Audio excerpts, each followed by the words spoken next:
Hi everyone. I hope that you're having a wonderful day. Welcome to Reading Corner. Thank you so much for dropping in, and I really hope that you're going to enjoy the stories that we're going to read today. So first we're going to read about Little Miss Giggles and see what happens one day when she wakes up and can't giggle. And then I've got this big book of Dr. Seuss books, but the one that we're going to read is called Marvin K. Mooney, Will You Please Go Now? And so let me just get to that page for you. Marvin K. Mooney, Will You Please Go Now? By Dr. Seuss, and he just is one of my favourite authors, and I loved reading his books for you.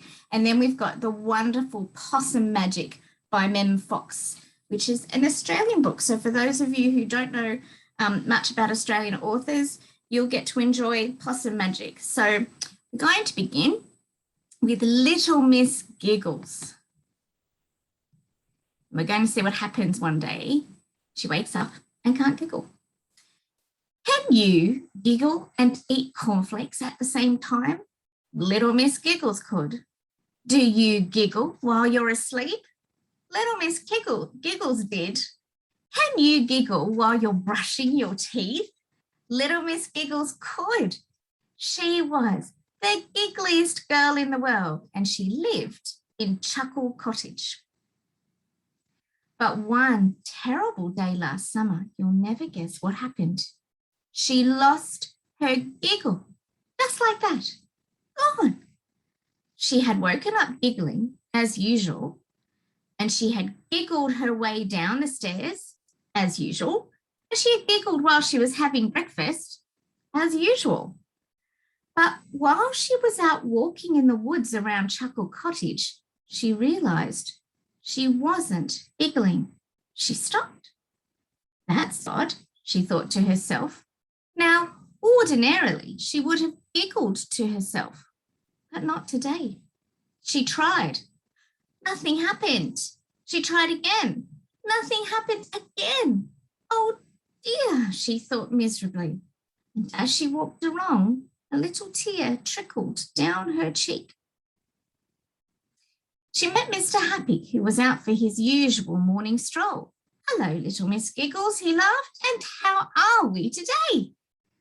Then he noticed her sad little face. What's happened? He asked anxiously. You're the happiest person I know. He paused. Well, next to myself, of course, he added hastily.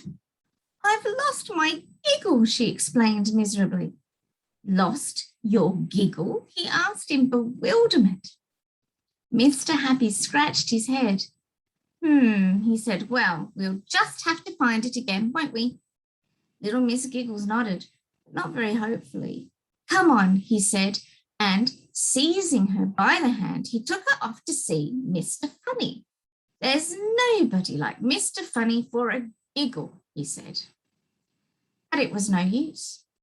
Mr. Funny tried and tried to produce a giggle, even a chuckle or even a smile, but little Miss Giggles just couldn't. Tell you what, said Mr. Funny, I'll tell you my very latest joke. Made it up myself, he added modestly. Very funny. He could hardly get to the end of the joke for laughing, and when he had finished, both he and Mr. Happy nearly fell over. They were laughing so much. But not little Miss Giggles. It's no use, she sighed. I'm going to be miserable for the rest of my life. I know I am. And then she thought, and I'll have to change my name, she sobbed. And she started to cry again. Big, fat tears. Oh, dear me. So Mr. Happy took her to see Mr. Topsy-Turvy to ask his advice. Morning, good, he said cheerfully, and then he caught sight of little Miss Giggles' sad face. Matter the what's, he asked. He always spoke back to front. Mr. Happy explained what had happened.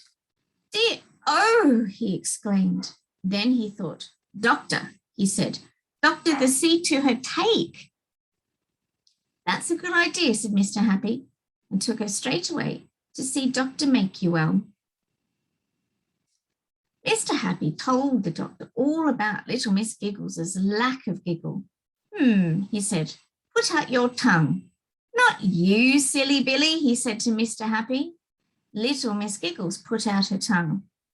It looks all right to me, said Dr. Makewell. Open your mouth.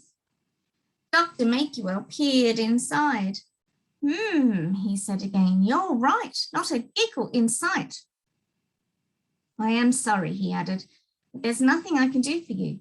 You'll just have to wait for your giggle to come back. Poor little Miss Giggles. Mr. Happy took her home, and even he, by this time, was not looking his usual cheerful self. What a sorry sight, don't you think? Why don't you try to giggle, he said hopefully. Little Miss Giggles opened her mouth. Ha ha ha, she said dolefully. Hee hee hee, she said miserably. Ho ho ho, she added mournfully. It was no use at all. I'm sorry I can't help, said Mr. Happy as they reached the garden gate of Chuckle Cottage. And as little Miss Giggles went sadly through her front door, he went home to think. The idea came to him while he was having lunch. He rubbed his hands with glee. Hee hee, he chortled to himself. And later that afternoon, he knocked on the front door of Chuckle Cottage. Who's there? Asked a sad little voice. It's me, called out Mr. Happy. I have a present for you. Little Miss Giggles, looking thoroughly miserable, opened the door. Here you are, said Mr. Happy, and handed her a large box. On top of the box, in large letters, it said, 1 giggle, medium size, this side up, handle with care. Little Miss Giggles looked at the box in amazement. What is it? She asked. What it says it is, laughed Mr. Happy. You lost your giggle, so I have got you another one. That giggle cost me a lot of money, he added. Little Miss Giggles opened the box. There's nothing in it, she exclaimed. Well, of course not, said Mr. Happy. Giggles are invisible. That's absolutely ridiculous, said little Miss Giggles. Is it? Chuckled Mr. Happy. Of course it is, she giggled. She giggled. She giggled.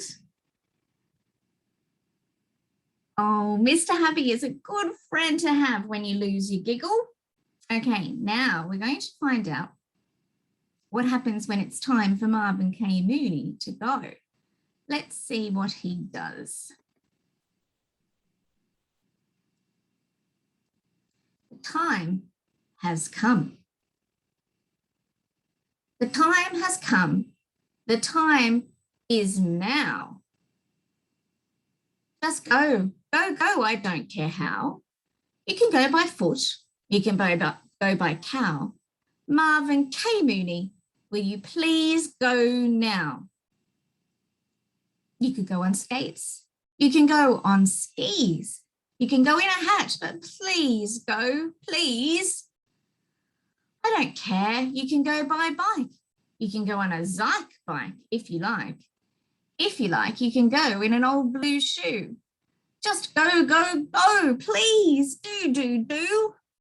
Marvin K. Mooney, I don't care how. Marvin K. Mooney, will you please go now? You can go on stilts. You can go by fish. You can go in a crunk car if you wish. If you wish, you may go by lion's tail or stamp yourself and go by mail. Marvin K. Mooney, don't you know? The time has come to go, go, go. Get on your way, please, Marvin K. You might like going in a zumblezay. You can go by balloon or broomstick, or you can go by camel in a bureau drawer. You can go by bumbleboat or jet. I don't care how you go, just get. You get yourself a gazoom. You can go with a boom. Marvin, Marvin, Marvin, will you leave this room? Marvin K. Mooney, I don't care how. Marvin K. Mooney, will you please go now? I said go, and go I meant. The time had come, so Marvin went. The end. And I think that it's really good to have lots of different options when you have to go somewhere. Go by car, you can go by bus, train, aeroplane, bicycle, walking, running, riding a horse. I'm sure you can think of lots of ways that people can go places. Now we're going to read our last book, Possum Magic. And I just know you're going to love this as much as I do. I just do know that because it's magic. Once upon a time, but not very long ago, deep in the Australian bush lived two possums. Their names were Hush and Grandma Poss. Grandma Poss made bush magic. She made wombats blue and kookaburras pink. She made dingoes smile and emus shrink. But the best magic of all was the magic that made Hush invisible. What adventures Hush had! Because she couldn't be seen, she could be squashed by koalas. Because she couldn't be seen, she could slide down kangaroos. Because she couldn't be seen, she was safe from snakes, which is why Grandma Poss had made her invisible in the first place. But one day, quite unexpectedly, Hush said, "Grandma, I want to know what I look like. Could you please make me visible again?" "Of course I can," said Grandma Poss, and she began to look through her magic books. She looked into this book. She looked into that. There was magic for thin, and magic for fat, and magic for tall, and magic for small. But the magic she was looking for wasn't there at all. Grandma Poss looked miserable. "Don't worry, Grandma," said Hush. "I don't mind."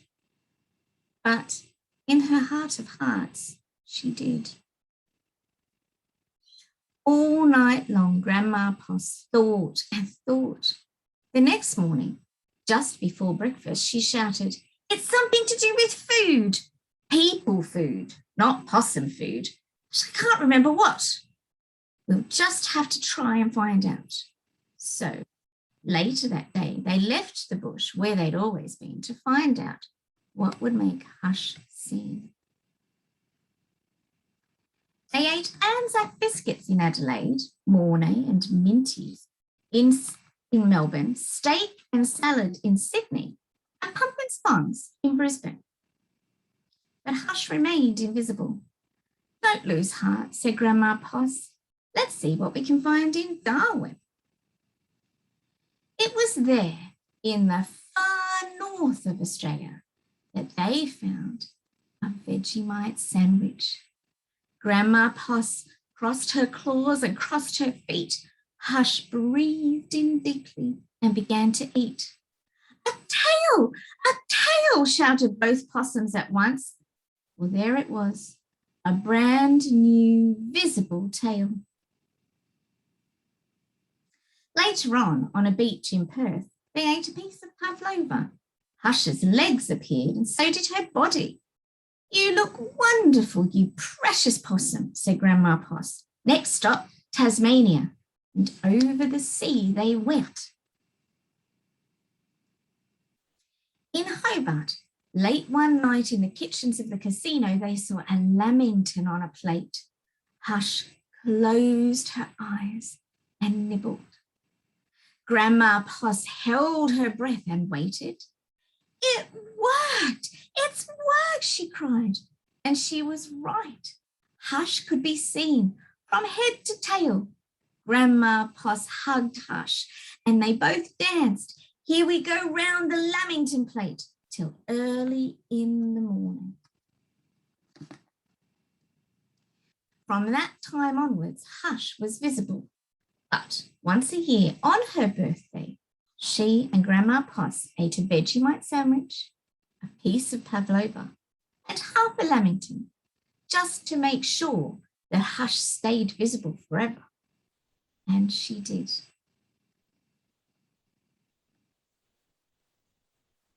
Now, if you're not in Australia, pavlova and lamingtons and Vegemite sandwiches are all very Australian food, and we love eating that. So you might want to go on to the internet, have a look at recipes. But I hope that you enjoyed those books today. I know that I love reading to all of you, and I love when you come back again to read the books again and again. It just is just such a wonderful thing. Anyway, have a wonderful rest of your day. And next time you see me, I'll have some more great books fit to read to you. Bye for now.